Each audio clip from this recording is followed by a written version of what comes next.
السلام علیکم ورحمۃ اللہ وبرکاتہ۔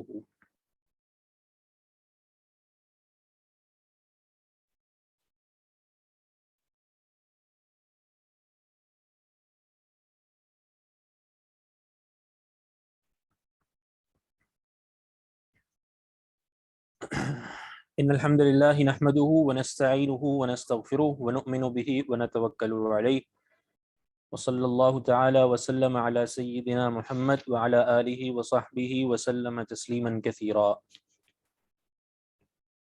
آواز کلیئر ہے میری؟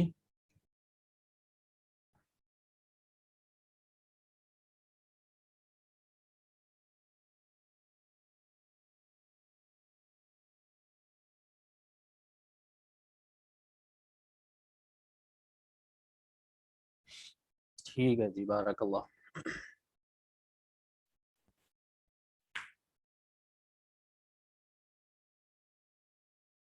کراچی میں لاک ڈاؤن ہو گیا جی ہاں، بہت سخت قسم کا۔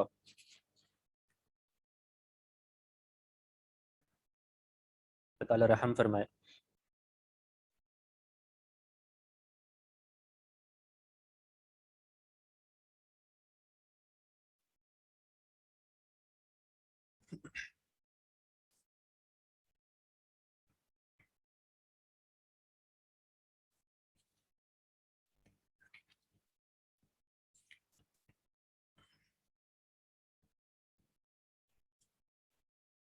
آگے ہم نے حدیث نمبر 53 پڑھنی ہے، تو یہ کون پڑھے گا؟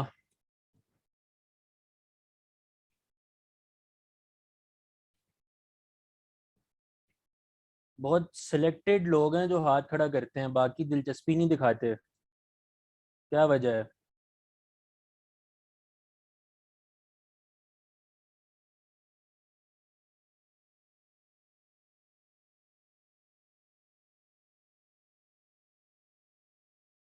اچھا جی،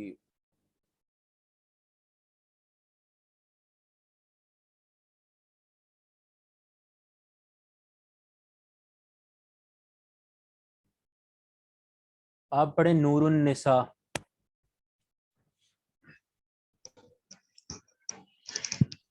ترک التوقیت فی الماء عن انس ان اعرابیا بال فی المسجد فقام علیہ بعض القوم فقال رسول اللہ صلی اللہ علیہ وسلم دعوه لا سر کیا لکھا ہے لا تزرموہ، لا تزرموه فلما فرغ دعا بدلو فصبه علیہ فصبہ علیہ۔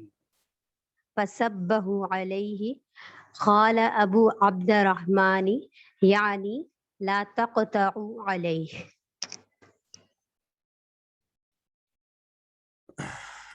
الحمدللہ والصلاة والسلام علی رسول اللہ، اما بعد، باب ترک التوقیت فی الماء۔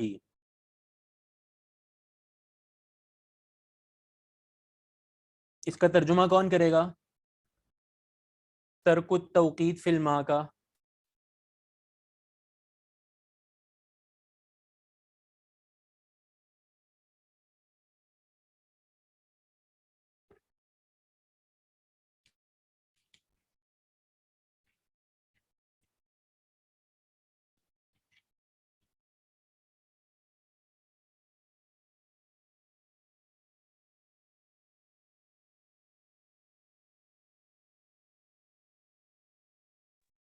السلام علیکم سر۔ سر ترک التوقیت کا مطلب آپ نے توقیت کا مطلب یہ بتایا تھا نا، حد بندی، تو یہ جی ترک التوقیت یعنی یہاں پہ حد بندی کے حوالے سے کہا گیا ہے کہ ہر حد بندی کی اہمیت اتنی نہیں ہے، یعنی کہ اس کو ترک کیا جا سکتا ہے، یہ کچھ اس طرح سے مطلب مجھے سمجھ آیا۔ ٹھیک ہے، بارک اللہ۔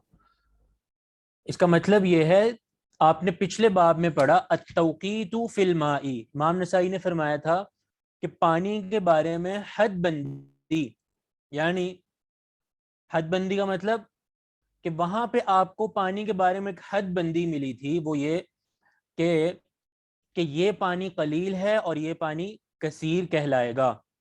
تو امام نسائی نے جو حدیث پیش کی تھی وہ آپ نے سنی اور پڑھی، جس کو امام شافعی رحمہ اللہ نے دلیل بنایا ہے اپنے موقف پر، اور وہ یہ کہ قلتین سے کم والا پانی جو ہے وہ قلیل کہلایا جائے گا، کثیر والا جو ہے وہ قلتین سے زیادہ والا کثیر کہلائے گا۔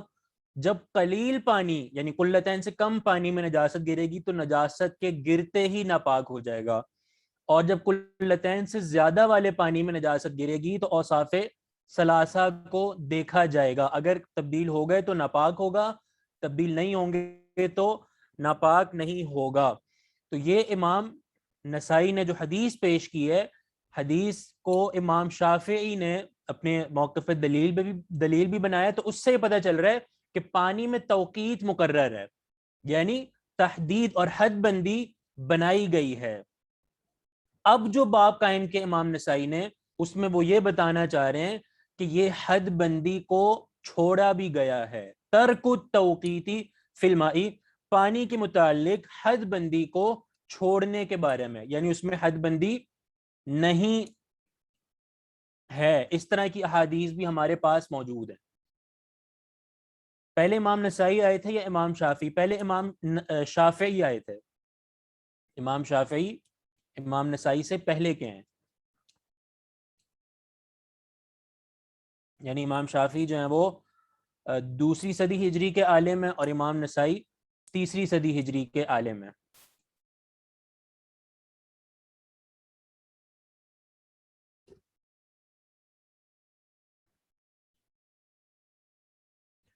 آپ کو یہ امام نسائی کا تھوڑا سا موقف، اور موقف سے یعنی مراد میرا ان کا منہج، آپ کو یہ تھوڑا سا پتہ چل رہا ہوگا کہ امام نسائی جو ہیں وہ کبھی کبھار اس طرح کرتے ہیں کہ دو ابواب اس طرح قائم کرتے ہیں، ٹھیک ہے؟ ایک چیز کا اس بات کیا جاتا ہے کہ جی ایک موقف یہ ہے کہ جس کو اس طور پہ علماء نے لیا ہے، پھر دوسرا باب قائم کرتے ہیں اس چیز کے ترک کا کہ اس کو چھوڑا بھی گیا، یعنی ایک موقف یہ ہے کہ جس میں اس کو چھوڑا بھی گیا ہے۔ تو امام نسائی کا یہ عادت ہے کہ جی پہلے جیسے مثال کے طور پہ توقیت والا باب قائم کر دیا کہ جی پانی میں حد بندی مقرر کی گئی ہے، یعنی امام شافعی اور کچھ علماء نے حد بندی مقرر کی ہے، ساتھ ہی ایک اور باب قائم کر دیا کہ ترک التوقیت فی الماء، کہ دوسرا موقف یہ بھی ہے کہ پانی کے متعلق ترک التوقیت بھی ہے، یعنی اس میں حد بندی نہیں بھی کی گئی۔ ایسی بھی احادیث سے استدلال کیا گیا ہے، اور بظاہر یہی معلوم ہوتا ہے کہ امام نسائی کا اس عمل سے جو ان کا موقف ہوتا ہے وہ دوسرے والے باب کو لینا ہوتا ہے جس میں ترک کا ذکر ہوتا ہے، جس میں ترک کا ذکر ہوتا ہے۔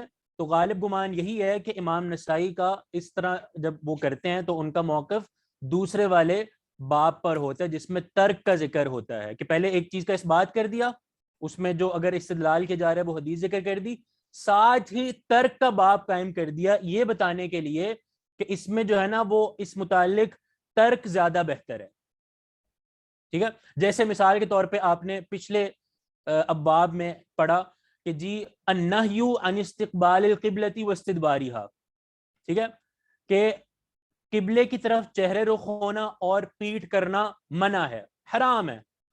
ساتھ ہی یہ کہہ دیا کہ ترک ذالک فی البنیان، کہ استقبال اور استدبار سے جو ہے جو روکا گیا ہے بنیان میں، یعنی عمارت میں، اور جہاں انسان کے سامنے سترا ہو وہاں پہ اس کو چھوڑا جا سکتا ہے، یعنی استقبال و استدبار کو جو ہے وہ چھوڑا جا سکتا ہے۔ چھوڑا جانے سے کا مطلب یہ کہ جو منع آئی ہے اس منع کو چھوڑا جا سکتا ہے، یہ بتانے کے لیے کہ ایسا کرنا بنیان میں، عمارت میں، اور جہاں یعنی انسان کے سامنے سترا ہو وہاں پر ایسا کرنا جائز ہے۔ تو یہ امام نسائی کا ایک منہج ہے کہ دو ابواب اس طرح قائم کرتے ہیں، ایک میں پہلے جو چیز کا اس بات کیا جا رہا ہوتا ہے جس سے منع کیا جا رہا ہوتا ہے وہ ذکر کر دی جاتی ہے، اور اس کے بعد ترک کا ذکر کیا جاتا ہے۔ امام نسائی کا اس میں موقف اور منہج یہ ہوتا ہے کہ اس میں جو دوسرے والے باب میں جو تفصیل ذکر کی جا رہی ہے وہ زیادہ بہتر ہے۔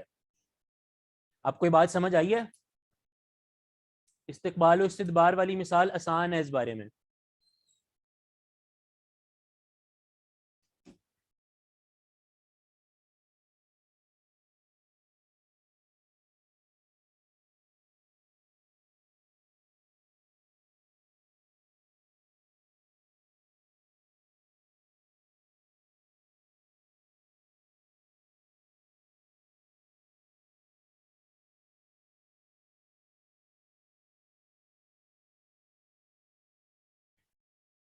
دو بندوں کا جواب آیا ہے جی سمجھ آئی ہے، تو چلیں باقیوں کو ہم انہی پر قیاس کر لیتے ہیں، ان کو بھی سمجھ آ گئی ہوگی.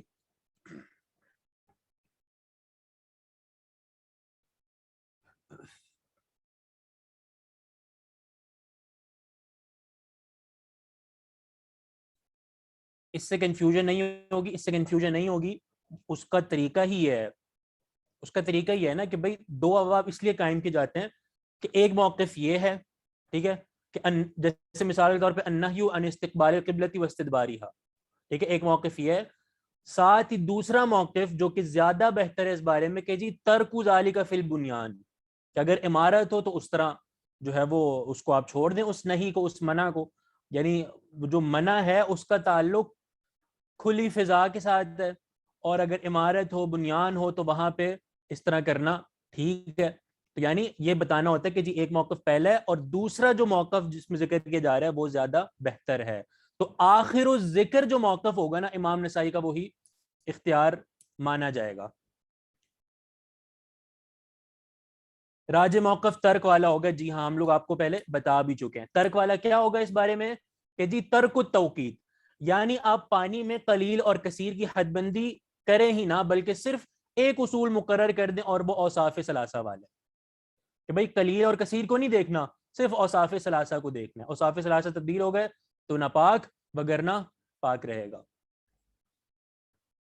تو ترک التوقیتی فی الماء، پانی کے متعلق حد بندی کو چھوڑ دینا.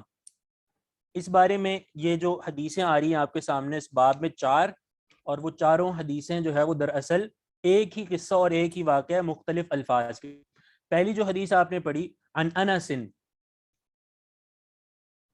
انس بن مالک رضی اللہ عنہ سے مروی ہے، ان اعرابیا، کہ ایک اعرابی، ایک بدو دیہاتی، بال فی المسجد، اس نے مسجد میں پیشاب کر دیا.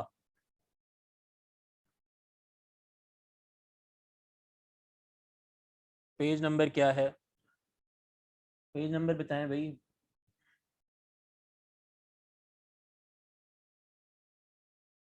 پیج نمبر 8 کی سٹارٹنگ ہے میرے خیال، ہاں 8 کی سٹارٹنگ ہے.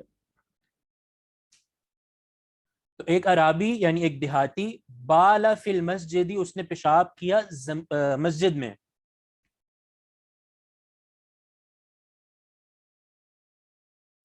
فقام علیہ بعض القوم، فقام کھڑے ہوئے، علیہ اس پر، بعض القومی قوم کے بعض افراد. ترجمہ اس کا لفظی یہی ہے کھڑے ہوئے اس کی طرف، لیکن جو اس کا صحیح جو مرادی اور نتیجے والا معنی ہے نا وہ یہ ہے کہ اس کی طرف لپکے. لپکنے میں کیا ہوتا ہے کہ جی کوئی قصہ یا کوئی آپ نے بات دیکھی تو آپ فوراً اس کی طرف لپکیں، فوراً جائیں بھاگتے ہوئے کہ بھئی یہ کیا کر رہے ہو تم. تو فقام علیہ بعض القوم، بعض قوم یعنی قوم کے بعض افراد اس کی طرف لپکے کہ بھئی اس کو پکڑیں اور اس کو ذرا روکیں.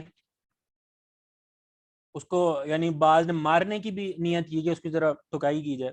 فقال رسول اللہ صلی اللہ علیہ وسلم، تو اللہ کے رسول صلی اللہ علیہ وسلم نے فرمایا دعوہ، دعوہ یعنی اس کو چھوڑ دو، دعوہ اس کو چھوڑ دو. ودع یدعو سے یہ امر کا صیغہ ہے، اس کو چھوڑ دو. ایک اور باب آتا ہے وہ ہے دعا یدعو سے، ٹھیک ہے، جس کا معنی ہوتا ہے دعا کرنا یا جس کا معنی ہوتا ہے پکارنا. دعا یدعو سے ہے وہ، صحیح ہے، ٹھیک ہے. اس کا جو امر آتا ہے نا وہ آتا ہے ادعو، جیسے ادعو الی سبیل ربک بالحکمت والموعظۃ الحسنہ، قرآن کی آیت ہے. تو یہ جو ہے یہ دعوہ، یہ ودع یدعو سے ہے، جس کا معنی ہوتا ہے چھوڑ دینا. اسی سے امر، دعوہ چھوڑ دو اسے.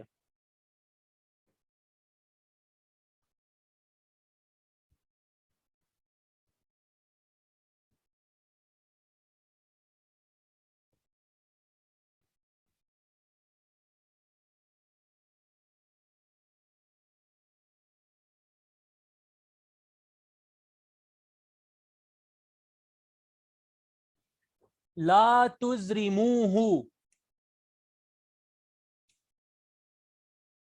مت روکو اسے، لا تزرموہ ازرم یزرمو سے نہیں کا صیغہ، لا تزرموہ مت روکو اسے،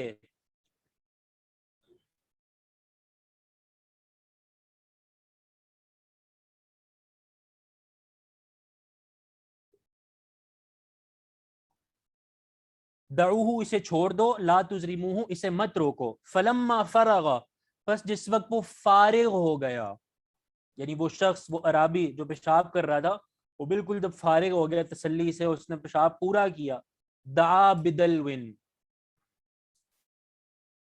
اللہ کے رسول نے ایک ڈول منگوایا، ڈول پانی کا، دلو کسے کہتے ہیں؟ ڈول کو، یعنی جو ایک گول سا برتن ہوتا ہے پانی وغیرہ جس میں رکھا جاتا ہے، اور اسی کے ذریعے کنویں سے پانی نکالا جاتا ہے۔ قرآن مجید میں بھی ہے، سورہ یوسف میں فَأَدْلَا دَلْوَهُ، ٹھیک ہے، وہ جو انہوں نے اپنا یوسف علیہ السلام، یعنی جس کنویں میں یوسف علیہ السلام تھے، تو اس کنویں میں ان لوگوں نے اپنا ڈول پھینکا اور اس کو اپنی طرف کھینچا۔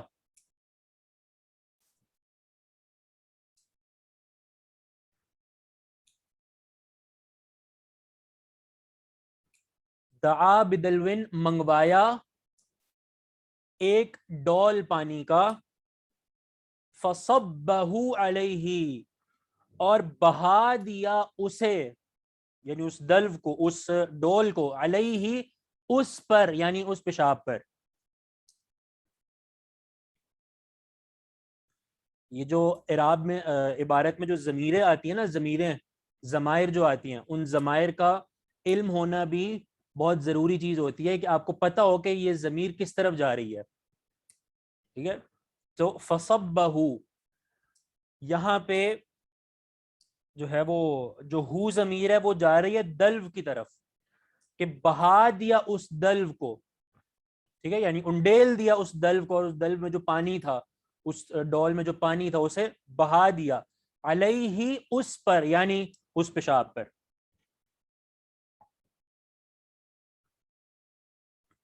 تو یہ حدیث ہے جس کا آپ نے ترجمہ پڑھا، ترجمہ بالکل واضح ہے، اس میں کوئی مشکل نہیں ہے، صرف ایک مشکل لفظ ہے جس کا معنی ہم نے بتایا، لا تزرموہ، جس کا معنی ہے اسے مت روکو۔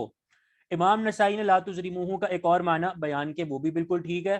قال ابو عبد الرحمن، ابو عبد الرحمن فرماتے ہیں، یعنی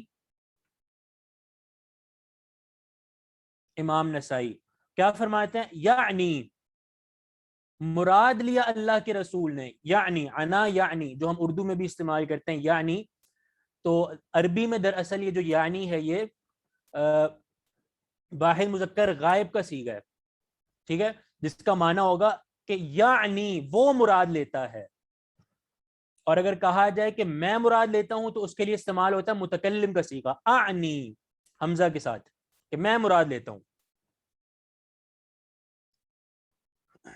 یعنی مراد لے رہے ہیں اللہ کے رسول، لا تقطعوا علیہ، یہ لا تزرموہ کا معنی امام نسائی بتا رہے ہیں، کہ اللہ کے رسول لا تزرموہ کہہ کے کیا مراد لیا، کہ لا تقطعوا علیہ مت کاٹو اس پر، لا تقطعوا مت کاٹو، مت کاٹو کا مطلب یہ ہے کہ جو پیشاب کر رہا ہے وہ، تو اس کا اب یہ پیشاب اسے کرنے دو، اس کو بیچ میں کاٹو مت، پورا کرنے دو اب اسے۔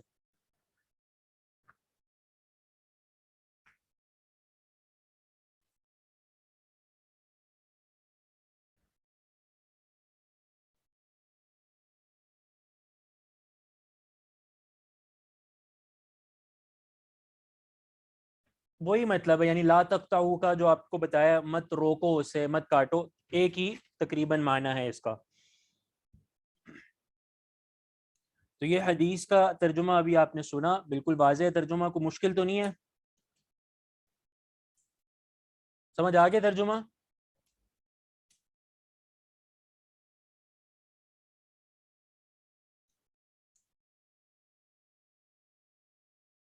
ٹھیک ہے، سمجھ آ گیا۔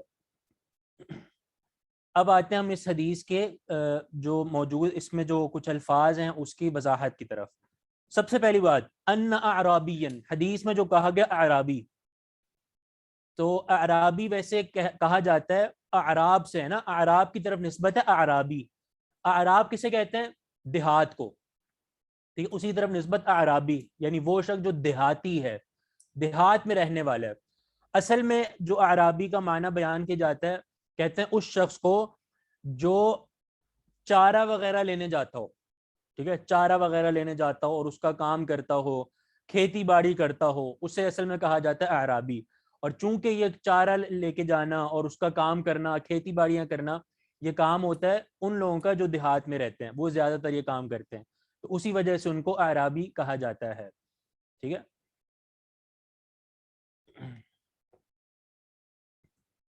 اس اعرابی کا نام بھی بعض روایات میں موجود ہے اور اس کو کہا جاتا تھا ذو الخویصرہ. ذو الخویصرہ.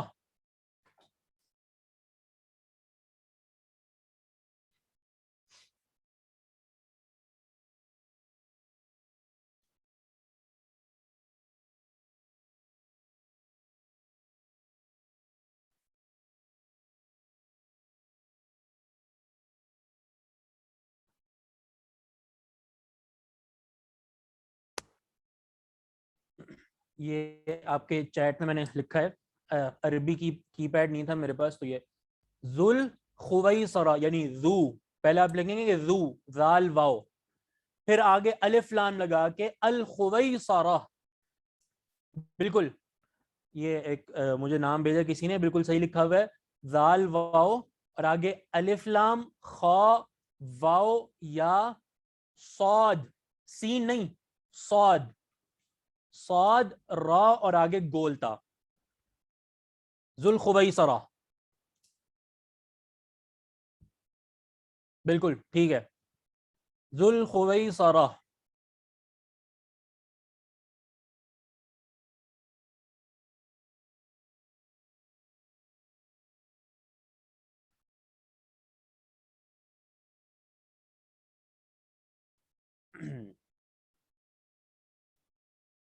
تو یہ اعرابی کا نام بھی جو بعض روایات میں مذکور ہے کہ ان کو ذو الخویصرہ کہا جائے، تو انہوں نے ایسے کیا. پورا قصہ یہ ہے کہ وہ آئے مسجد میں، اور چونکہ اعرابی جو ہوتے ہیں، دیہاتی جو ہوتے ہیں، ان کو بہت زیادہ یعنی صحابہ یہی کہتے ہیں کہ جب اعرابی آتے تھے تو ہمیں بڑی چاہت ہوتی تھی، ان کا بڑا انتظار ہوتا تھا، کیونکہ وہ دھڑلے سے سوال کرتے تھے اللہ کے رسول سے، بالکل دھڑلے سے. کوئی ان کو یعنی کوئی فکر نہیں ہے کہ جی ہم اللہ کے رسول سے سوال کر رہے ہیں جو بھی، کیونکہ صحابہ تو بہت ادب کرتے تھے نا، بہت ڈرتے تھے، تو عرابیوں کو ڈر نہیں ہوتا، وہ آ کے دھڑلے سے سوال کر دیا کرتے تھے. تو صحابہ کہتے ہیں ہمیں بڑا انتظار رہتا تھا کہ کوئی عرابی آئے اور اللہ کے رسول سے ایسے بالکل ڈائریکٹ سوال کرے. تو اسی طرح ایک عرابی آیا اور اس نے آ کے، ظاہر علم نہیں تھا، تو مسجد میں پیشاب کر دیا. صحیح ہے، اپنا گھوڑا ایک جگہ کھڑا کیا، سواری باندھی اور آ کے مسجد کے کونے میں بیٹھ کے پیشاب کرنے لگ گیا. فقام علیہ بعض القوم، لوگ اس کی طرف لپکے. ٹھیک ہے، اور آگے روایت آ رہی ہے کہ چیخ کر لوگوں نے اس کو آواز دی کہ تم کیا کر رہے ہو یہ، اور کھڑے بھی ہوئے اس کو مارنے کے لیے. ٹھیک ہے، تو اللہ کے رسول نے منع فرما دیا. ٹھیک ہے، آپ کی کمال حکمت اور آپ کا حسن خلق دیکھیے کہ اللہ کے رسول نے ان سب کو منع فرما دیا. ٹھیک ہے، ہمارے جیسا کوئی مولوی ہوتا تو فتوے لگا دیتا اس پر. ٹھیک ہے، اور پتہ نہیں کیا حال بنتا اس کا اگر کوئی اس طرح کا یعنی ایک شفیق اور مشفق داعی اس وقت وہاں موجود نہ ہو، تو پھر یہی بنتا ہے. ٹھیک ہے، تو اللہ کے رسول نے منع فرما دیا، اور منع فرمانے کی بڑی حکمتیں، بڑی حکمتیں. منع فرما دیا کہ جی بیٹھ جاؤ، اس کے یعنی جو پیشاب کر رہا ہے اب اس کو پورا کرنے دو. جب پورا کر دیا اس کے بعد ایک ڈول منگوایا پانی کا اور اس میں بہا کر اس کو اس جگہ کو صاف کر دیا. صحیح ہے، پھر صاف کرنے کے بعد اس کو بلایا اور بڑے پیار سے سمجھایا کہ یہ جو مساجد ہیں، اللہ کے جو گھر ہیں، یہ اس کام کے لیے نہیں بنائے گئے. ٹھیک ہے، یہ اس کام کے لیے نہیں بنائے گئے، بلکہ یہ مسجدیں اللہ کے ذکر کے لیے اور نمازیں پڑھنے کے لیے ہیں. یعنی یہ جملہ ارشاد فرمایا اس کو سمجھانے کے لیے. بات سمجھ آ گئی کہ جی ٹھیک ہے، اور یہ کام یہاں پہ نہیں ہوتے. تو مطلب مسئلہ بھی حل ہو گیا, بات بھی عرابی کو سمجھ آ گئی. اور حکمت جو ہے اللہ کے رسول کی یہاں پہ منع فرمانے کی, جو آپ نے فرمایا دعوہ لا تزرموہ, اس کو چھوڑ دو اور اس کے پیشاب کو مت روکو. کیا حکمت ہے؟ نمبر ایک, اگر اللہ کے رسول منع نہ فرماتے اور صحابہ اس کو روکتے, اس کی طرف جو لپکے, تو کیا ہوتا کہ وہ بھاگتا. دیکھتا نا جب اتنے سارے لوگ میرے پاس آ رہے ہیں تو ظاہر ایک جگہ تو نہ کھڑا رہتا, وہ پھر بھاگتا. تو جب بھاگتا تو کیا ہوتا, ابھی تو پیشاب ایک جگہ پہ ہے, جب بھاگتا تو پھر پوری مسجد گندی ہوتی, پوری مسجد میں غلاظت پھیلتی. تو بجائے اس کے کہ پوری مسجد گندی ہو, ایک جگہ تم جو ہے وہ یعنی پورا کر لو اور اس کے بعد اس کو پھر صاف کر دیا جائے گا. تو یہ یعنی اگر بھاگتا تو اس سے پھر پوری مسجد گندی ہوتی. دوسرا یہ کہ پیشاب روکنے سے جو انسان کو تکلیف ہوتی ہے اور بسا اوقات موذی بیماریاں بھی ہو جاتی ہیں, اس سے بچنے کے لیے بھی اللہ کے رسول نے منع فرما دیا کہ اس کو مت روکو, اس کو کوئی تکلیف نہ ہو جائے, اس سے کوئی بیماری نہ ہو جائے. موذی مطلب یعنی ایذا دینے والی, تکلیف دینے والی بیماریاں, ٹھیک ہے. تو اس لیے بھی اللہ کے رسول نے منع فرما دیا. تو جب سارا قصہ ہو گیا, اللہ کے رسول نے سب کچھ سمجھا دیا, تو اس کے بعد انہوں نے, جو عرابی تھے, ظاہر صحابی تھے, کسی نے سوال بھی کیا اگر صحابی تھے, ظاہر صحابی تھے, تو یعنی شروع اسلام میں یعنی ممکن ہے اللہ کے رسول سے پہلی ملاقات ہو تو بہت زیادہ دینی معلومات تو نہیں ہوتی نا ظاہر انسان کو, تو آہستہ آہستہ پھر انسان جو ہے وہ پختہ ہوتا ہے دین میں.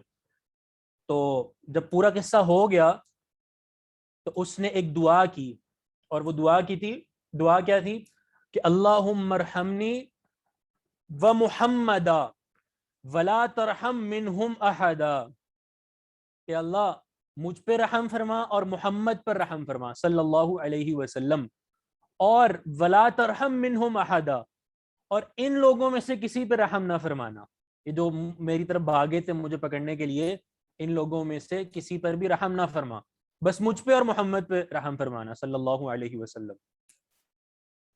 تو یہ اس صحابی نے دعا کی تھی, تو اللہ کے رسول نے فرمایا لقد حجرت واسعا, تم نے ایک بہت ہی وسیع چیز کو محدود کر دیا.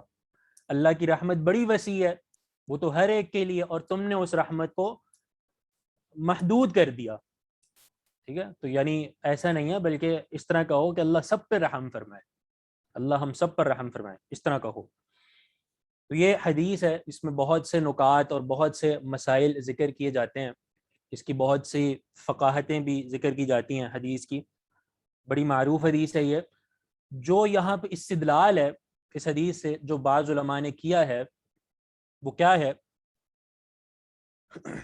وہ یہ ہے کہ دیکھیں, یا یہ تھوڑی سمجھنے والی بات ہے, جو اس کا تعلق ہے نا باب سے, اصل جو بیان کرنے کا مقصد ہے حدیث کا, اور حدیثیں جو آپ پڑھتے ہیں کتب میں, اس کا اسی طرح طریقہ ہونا چاہیے کہ آپ اس حدیث کو اور اس کے باب کو آپس میں سمجھیں کہ کیا مقصد کیا ہے اس کا. مقصد کیا ہے کہ جی باب قائم کیا ترک التوقیت, کہ پانی میں حد بندی مقرر نہیں ہے, یعنی قلیل اور کثیر پانی میں فرق نہیں رکھا گیا. اور استدلال جو اس حدیث سے یہ کیا گیا ہے وہ یہ ہے کہ جو پیشاب تھا وہ ایک نجاست ہے, ٹھیک ہے, ایک غلیظ چیز ہے, اور علماء کا اس بات پر اجماع ہے کہ بول الآدمی نجسن, بول الآدمی نجسن, کہ جو انسان کا جو پیشاب ہے وہ نجس ہے, غلیظ ہے, ٹھیک ہے, اور اس کو لا محالہ صاف کرنا ہے, جہاں پر بھی لگ جائے, جسم پہ لگ جائے, زمین پہ گر جائے, اس کو صاف کرنا ہی کرنا ہے. یہاں پہ ایک لطیفہ یاد آ گیا مجھے. وہ لطیفہ اس طرح ہے,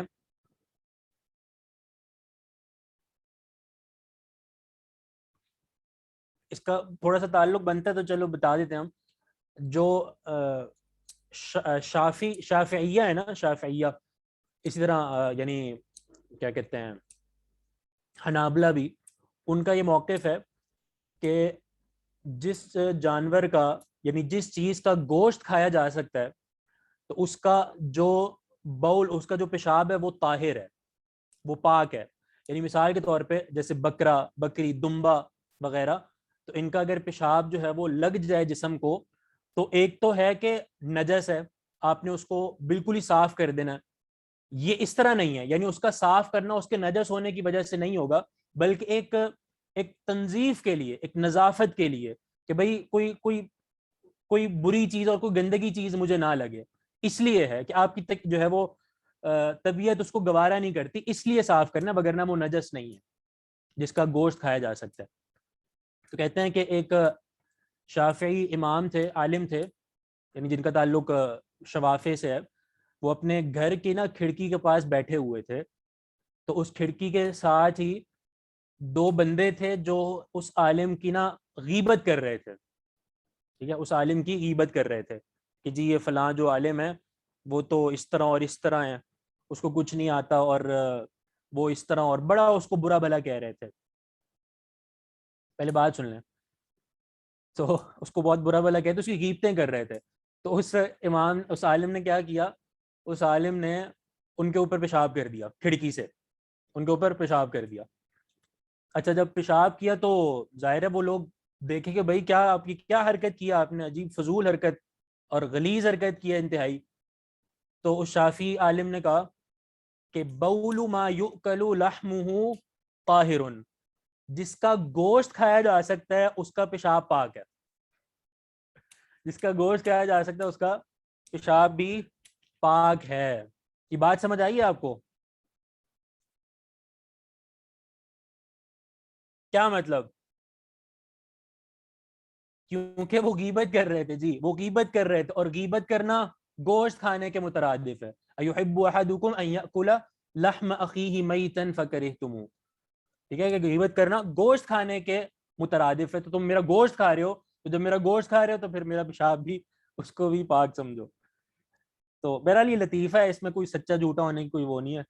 اچھا, بعض لوگ نا یہ سمجھتے ہیں کہ شافی جو ہم کہہ رہے ہیں تو امام شافی تھے, نعوذ باللہ, ایسی بات ہرگز نہیں ہے. امام شافی سے اس طرح کی حرکت تو گوارا ہی نہیں ہو سکتی. شافعی سے مراد یہ کہ جو امام شافی شافعیہ یا شوافع, یعنی جو شافعی فکر پر ہیں, امام شافی کی فقہ پر عمل کرنے والے ہیں. اٹھنے کے پیشاب کے بارے میں جو حدیث ہے وہ کیا وہ جائز ہے؟ بالکل ٹھیک ہے, اس کو علاج کے لیے اللہ کے رسول نے استعمال کیا, صحیح بخاری کی حدیث ہے. بہرحال جو ہماری بات چل رہی تھی وہ اس حدیث پر تھی, اور وہ یہ کہ اللہ کے رسول نے اس پیشاب پہ پانی بہایا. استدلال علماء نے اس سے یہ کیا کہ بول یعنی پیشاب کیا ہے؟ نجس ہے بالاتفاق. نجس چیز پر پیشاب کو ڈالا گیا, کہاں پہ؟ مسجد میں. تو اب کیا ہوگا کہ وہ پانی اس پیشاب سے مکس ہو گیا نا, اختلاط ہو گیا, وہ مکس ہو گیا. تو مکس ہونا یہ مسجد میں ہوا, تو کہتے ہیں کہ وہ جو ایک ڈول تھا جس ڈول سے پانی بہایا گیا, اس ڈول میں پانی قلیل تھا, ظاہر ہے کم پانی نا, اتنا زیادہ پانی تو نہیں لایا جا سکتا, تو کم پانی جو ہے وہ اس نجاست پہ بہایا گیا. تو جب مکس ہو گیا, اور اس مکس ہونے کا تعلق مسجد سے ہے, صحیح ہے, اس کا تعلق مسجد سے ہے, تو پتہ یہ چلا کہ قلیل پانی میں بھی تحدید نہیں ہے, یعنی قلیل پانی بھی نجاست کی وجہ سے ناپاک نہیں ہوگا الا یہ کہ اوصاف ثلاثہ تبدیل ہوں. یہ کس استدلال کیا گیا کہ جی وہ قلیل پانی تھا نا اس ڈول میں, تو اس کو جب پیشاب سے لگایا گیا تو وہ مکس ہو گیا. تو اب مقصد اس کا یہ ہے کہ اس کو صاف کرنے کے لیے جو ایک اختلاط کا معاملہ ہو گیا, مکس ہو گیا وہ, تو اصول یہی ہے کہ قلیل پانی کو بھی یعنی اختلاط کے بعد بھی اس کو ہم ناپاک نہیں سمجھیں گے الا یہ کہ اوصاف ثلاثہ تبدیل ہوں. بہرحال یہ استدلال کیا گیا, اس استدلال کے متعلق یعنی بہت سے علماء نے جواب دیا ہے, اور وہ بات کچھ سمجھ بھی آتی ہے کہ یہ استدلال نا اس بارے میں بہت زیادہ واضح نہیں ہے, بہت زیادہ واضح نہیں ہے. پھر اس کے بہت سے یعنی کیا کہتے ہیں اس کے جواب بھی دیے جاتے ہیں, ان جوابوں کی طرف ہم نہیں جاتے. بہرحال یہ استدلال بعض علماء نے کیا ہے.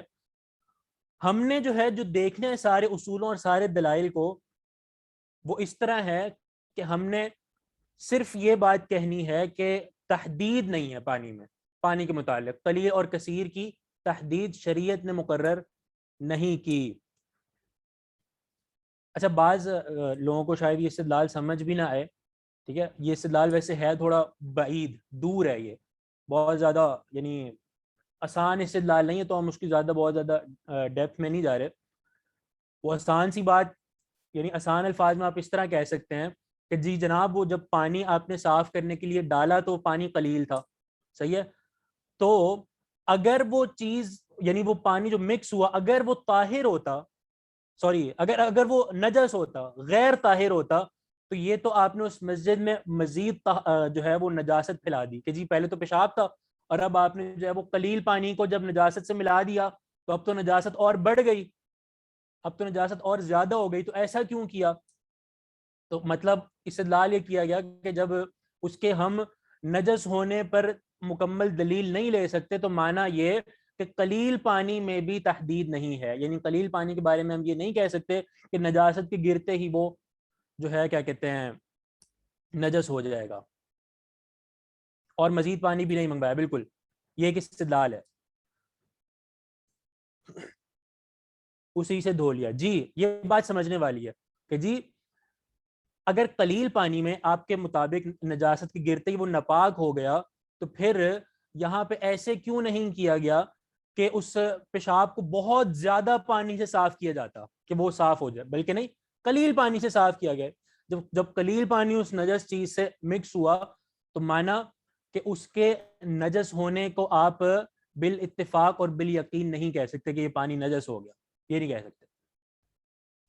کبھی کبھی پانی میں بدبو آتی ہے، بدبو والا پانی آتا ہے تو ایسے پانی سے وضو کر سکتے ہیں. اس کا جواب ہم پہلے دے چکے ہیں کہ وہ بدبو آپ کو یقین ہو کہ نجاست کی وجہ سے، اگر نجاست کی وجہ سے تو پھر نہیں کر سکتے، ظاہر ہے وہ نجس ہو گیا. اور اگر وہ بدبو جو ہے کسی اور وجہ سے کسی اور سبب سے، بس اوقات پانی بہت عرصے تک ٹھہرا ہو تو ایک اسمیل پیدا ہو جاتی ہے، ٹینکی میں جو پانی بہت دیر سے بند ہو وہ اسمیل پیدا ہو جاتی ہے، کوئی ایسی چیز گر گئی جو طاہر ہے اور اس کی وجہ سے اسمیل چینج ہو گئی، تو یہ چیز طاہر ہونے کی وجہ سے جو چینج ہونا ہے اس کو ہم نجس نہیں کہیں گے. نجس صرف اس وقت ہے جو نجس کی وجہ سے اس کا اوصاف ثلاثہ تبدیل ہوں. یہاں مٹی آلریڈی پیشاب جذب کر چکی تھی اس لیے قلیل پانی ڈالا گیا. جی یہ پھر اس کے مزید توجیحات اور جوابات ہیں جس کو ہم لے سکتے ہیں کہ جی اس کا مقصد یہ ہے کہ جب پانی ڈالا گیا تو وہ چونکہ مٹیاں جو زمینیں تھیں اس وقت وہ کچی ہوتی تھی تو انہوں نے جذب کر لیا. آسان الفاظ میں اس حدیث جو استدلال لیا گیا وہ یہ کہ اگر قلیل پانی نجاست کے مکس ہوتے ہی خراب ہو جاتا، نجس ہو جاتا، تو یہاں پہ قلیل پانی کبھی بھی نہ بہایا جاتا بلکہ کثیر پانی، بہت زیادہ پانی لایا جاتا اور اس سے جو ہے وہ اس زمین کو صاف کیا جاتا. جبکہ ایسا نہیں کیا گیا، قلیل پانی سے اس کو صاف کر دیا گیا. اگر شک ہے اور پتہ نہیں کہ کیا چیز گری ہے تو کیا حکم ہے، تب بھی ہم نے وہ اصول بتایا کہ شک کی بنا پہ آپ ایک بڑا معاملہ نہیں کر سکتے. ٹھیک ہے، تو اگر آپ کو یقین نہیں ہے اور صرف ایک شک ہے تو صرف شک کی بنا پہ آپ اصول مقرر نہیں کر سکتے اس پانی کے ناپاک ہونے کا. اس کی دلیل یہ ہے کہ اللہ کے رسول نے فرمایا ان الماء طہور یا الماء طہور، ہر پانی کی اصل طاہر ہونا ہے. اس سے کیا پتہ چل رہا ہے کہ ہر وہ پانی جس کے ناپاک ہونے کا آپ کو جب تک یقین نہیں ہے، صرف شک ہے، تو صرف شک کی بنیاد پر اس کو ہم غیر طاہر نہیں کہیں گے. نجاست کو 3 مرتبہ دھونے کی ضرورت نہیں ہے. نجاست کو 3 مرتبہ دھونے کی کہیں پر بھی یہ جو 3 مرتبہ دھونے والی جو کیفیت ہے اس کو کہیں پہ بھی بتایا نہیں گیا ہے کہ 3 مرتبہ دھونا ہے. بس اس وقت تک دھونا جب تک وہ جگہ صاف نہ ہو جائے. چاہے وہ 10 مرتبہ صاف ہو تو آپ 10 مرتبہ دھوئیں گے، 1 مرتبہ صاف ہو تو 1 مرتبہ دھوئیں گے. بالکل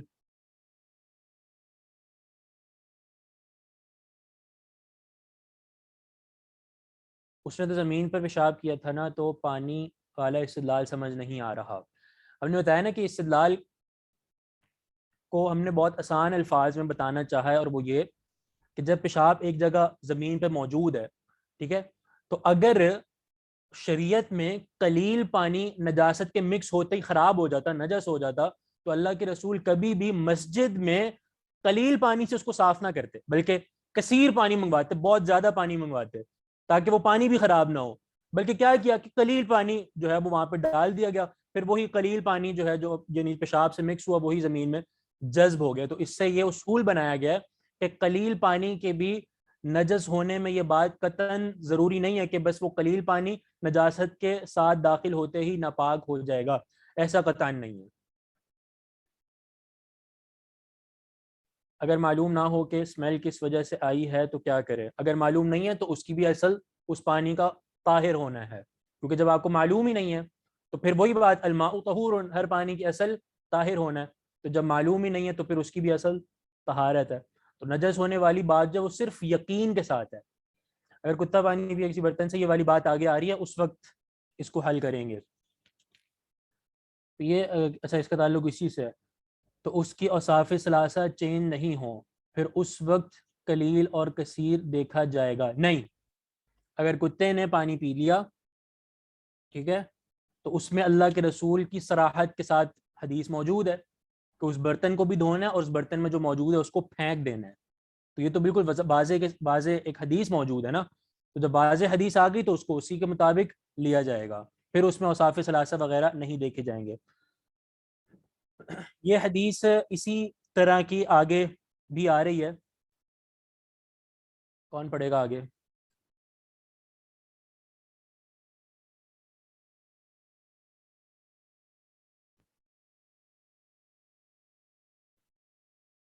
آپ پڑھیں سعید صاحب۔ السلام علیکم السلام بسم ورحمۃ اللہ اللہ۔ الرحمن الرحیم عن يحيى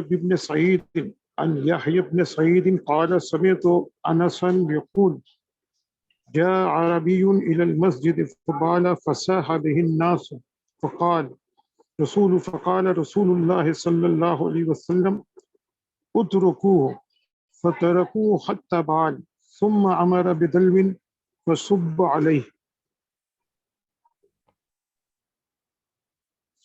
اس سے پہلی والی روایت بھی ہے 54، وہ بھی پڑھنی ہے، وہ بھی پڑھ لیں۔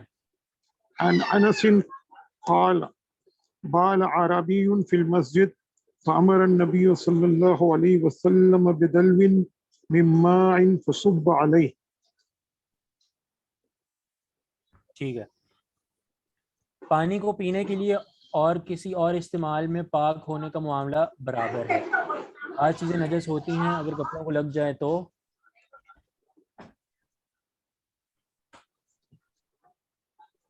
تو پینے کا معاملہ الگ ہوتا ہے، مثلا الکحل۔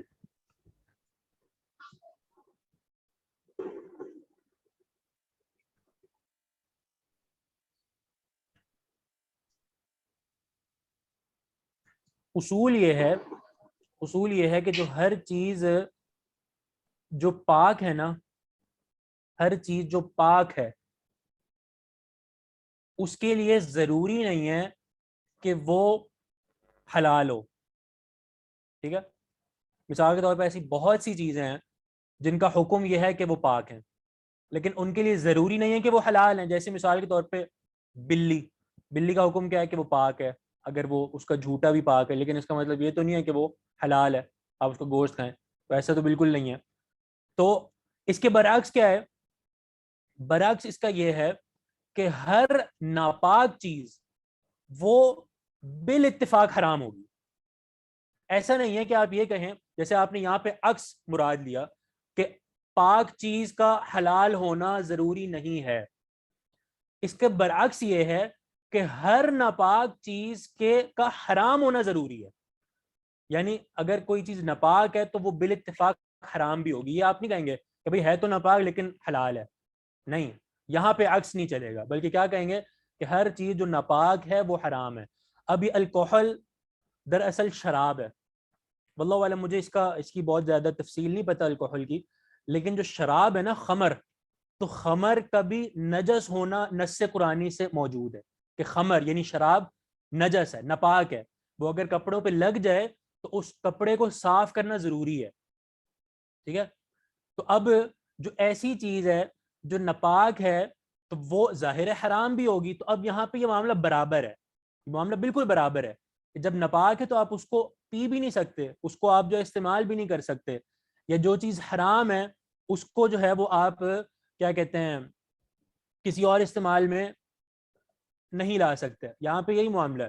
باقی رہی یہ بات کہ جو الکحل ہے اس کا کیا معاملہ ہے، تو واللہ عالم مجھے اس کی زیادہ تفصیل نہیں پتا کہ وہ بعین ہی خمر کی صورت ہے یا اس کی خمر کی کوئی مختلف صورت ہے، کیونکہ یہ ایک اصول ہے علماء کا، وہ یہ کہ اگر خمر جو ہے وہ مختلف ہو جائے اور اس کی جو عین ہے، عین سے مراد یہ کہ اس کا جو بعین ہی صورت ہے وہ تبدیل ہو جائے، تو جب تبدیل ہو جائے گی نا تو اس کا حکم بھی تبدیل ہو جائے گا، صحیح ہے، اس کا حکم بھی تبدیل ہو جائے گا۔ ایک خمر پڑے پڑے وہ خود بخود سرکے میں تبدیل ہو گئی، یا چلو کسی شخص نے اس کو سرکے میں تبدیل کر دیا، تو اب وہ خمر جو ہے وہ کیا ہو جائے گی، وہ طاہر ہو جائے گی، ٹھیک ہے۔ وہ جو حدیث ہے، یعنی امید ہے کہ ممکن ہے کہ کسی کے ذہن میں وہ حدیث ہے جس میں اللہ کے رسول نے سے سوال کیا گیا کہ تتخذ خلن، کہ اس کا سرکہ بنایا جا سکتا ہے، اور اللہ کے رسول نے منع فرمایا تھا کہ نہیں بنایا جا سکتا، یعنی اس کا بنانا ٹھیک نہیں ہے، لیکن اگر سرکہ بن گیا تو حکم پھر تبدیل ہو جائے گا، پھر اس کو ہم جو ہے وہ یعنی استعمال کر سکتے ہیں، پھر یعنی بنانا منع ہے، بنانا حرام ہے، لیکن اگر خود بن گیا یا کسی نے اگر گناہ کر بھی لیا، بنا بھی لیا، تو وہ گناہ گار تو ہے، لیکن خمر کا جو ہے وہ حکم تبدیل ہو چکا ہے۔ پرفیومز کا کیا تعلق ہے جن میں الکوحل ہوتا ہے؟ یہ اب تھوڑی سی ہماری جو ہے نا وہ بات موضوع سے ہٹ رہی ہے، لیکن چلیں بہرحال اس میں ہم آپ کو یہ بتا دیتے ہیں کہ پرفیوم میں جو استعمال ہوتا ہے الکوحل، تو ہم نے جو سنا ہے، اور والد محترم کا بھی یہی موقف ہے، وہ یہ کہ اس میں جو الکوحل کی جو مقدار ہوتی ہے نا وہ صرف کچھ عرصے کے لیے ہوتی ہے اور وہ ختم ہو جاتی ہے، اڑ جاتی ہے، وہ زیادہ دیر تک رہتی نہیں ہے، ماہرین جو ہوتے ہیں اس کے انہوں نے یہ بتایا ہے۔ تو اس وجہ سے جب اس طرح کا معاملہ ہے، وہ ختم ہو جاتا ہے معاملہ، تو پھر انہوں نے یہ بات کہی ہے کہ پرفیومز کا استعمال کیا جا سکتا ہے، اور اس کی بہت سے علماء نے اس پر فتاوی بھی موجود ہیں کہ انہوں نے اس کا استعمال کو درست قرار دیا ہے۔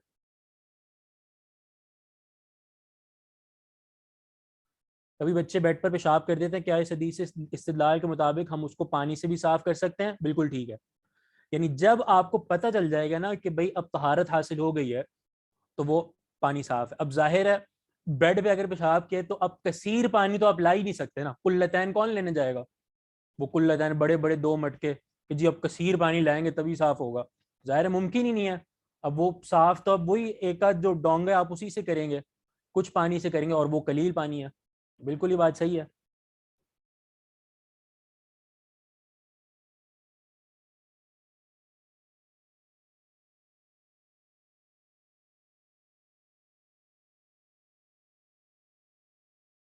خوشبو باقی رہ جاتی ہے۔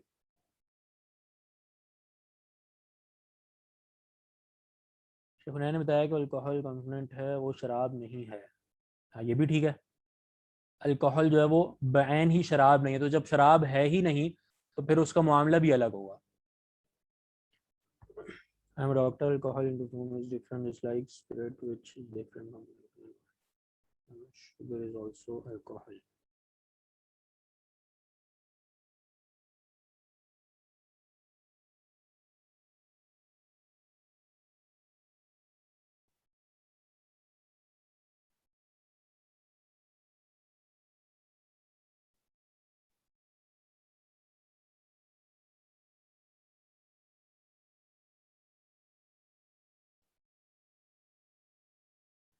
ابھی میرے پاس جو ہے نا وہ سوالوں کی بہت بھرمار ہوئی ہے، تو میرا سب کا پڑھنا تو ممکن نہیں ہے۔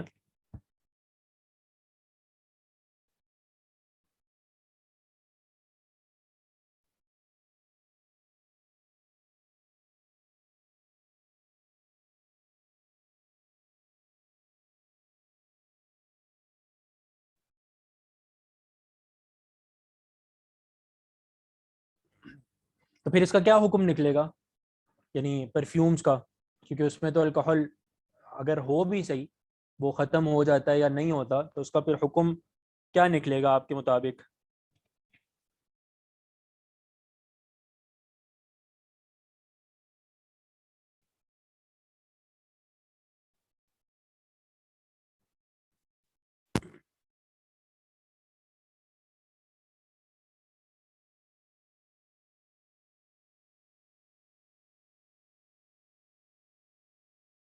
اس کو انشاءاللہ ہم نا اگلی کلاس میں کر لیتے ہیں، ہمارے پاس اب ٹائم نہیں ہے، بالکل 1 منٹ رہ گیا، تو 1 منٹ میں جو ہے وہ ہم بہت زیادہ بات نہیں کر سکتے اس پر. یہ ایک ہمارے بھائی کہہ رہے ہیں کہ وہ انہوں نے اچھی باتیں کی ہیں کچھ، تو اس کو بھی ہم انشاءاللہ اگلی کلاس میں دیکھ لیتے ہیں. باقی وہ کچھ سوال آیا وہ بیبی بوائے کا پیشاب لگنے سے چھینٹے مار لینا کافی ہے، تو بالکل ایسے ہی حدیث میں آیا کہ ایسا بچہ جو دودھ پیتا ہے اس کی خوراک جو ہے وہ صرف دودھ ہے، تو اس کے پیشاب پہ چھینٹے مار دینا کافی ہوگا. اور اگر بیبی گرل یعنی جو بچی ہے اس کے پیشاب کو دھونا ضروری ہوتا ہے. سنتے ہیں انشاءاللہ اگلی کلاس میں، ابھی ہمارے پاس ٹائم اصل میں کم ہے. آپ مجھے اگلی کلاس میں یاد دلائیے گا، پھر انشاءاللہ آپ کی پوری بات سنیں گے ہم.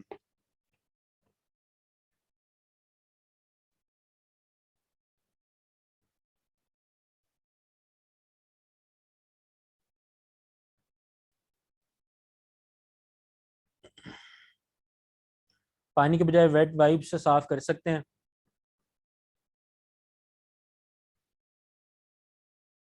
ویٹ وائپس جو ہیں وہ اس میں بھی وہی معاملہ ہے کہ جب آپ کو یقین ہو جائے کہ طہارت حاصل ہو گئی ہے تو پھر وہ کافی ہیں بالکل، کیونکہ ان میں بھی یعنی مطہر والی صفت تو موجود ہے نا، صاف کرنے کی اور طہارت دینے کی صفت موجود ہے، تو اگر ان سے طہارت حاصل ہوتی ہے تو بالکل ٹھیک ہے، ان کو بھی استعمال کر سکتے ہیں.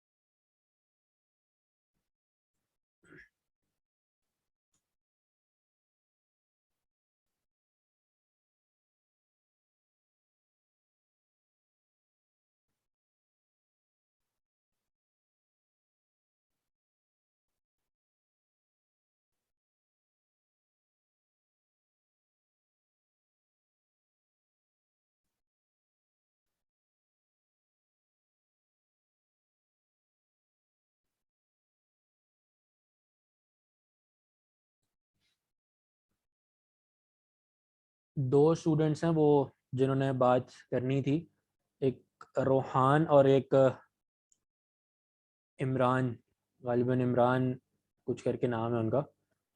تو آپ لوگ انشاءاللہ پھر اگلی کلاس میں آپ سے ہم اس میں سنیں گے. بارک اللہ فیکم، جزاکم اللہ خیرا. سبحانک اللہم و بحمدک، اشہد ان لا الہ الا انت، استغفرک و اتوب الیک. السلام علیکم ورحمۃ اللہ.